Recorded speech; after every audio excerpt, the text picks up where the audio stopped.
Welcome to Kenton Teaches. Enjoy the video. You start by powering the Bluetooth receiver and connecting it to a speaker or amp. This gives you a live audio path.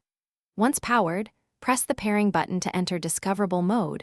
Most receivers flash an LED to show readiness. Make sure your phone or laptop has Bluetooth enabled and is close, within 3 to 10 meters, so signals are strong. If the receiver has multiple input options, choose the one matching your cables now. You will see the receiver appear in your device list. Tap to pair and accept any prompts. Once connected, confirm the output is set to the receiver in your audio settings, and then test playback briefly. This verifies both link and format. If audio stutters or lags, switch codecs or move closer. Interference and walls reduce reliability. Make sure the receiver's input selector matches the connected cable, and set volumes low. You're almost done. Connect the receiver securely to the speaker input and run a test playlist to confirm clarity and latency.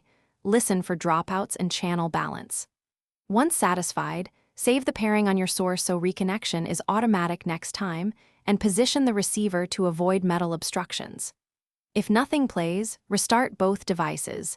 If pairing keeps failing, unpair other nearby devices, then power cycle the receiver.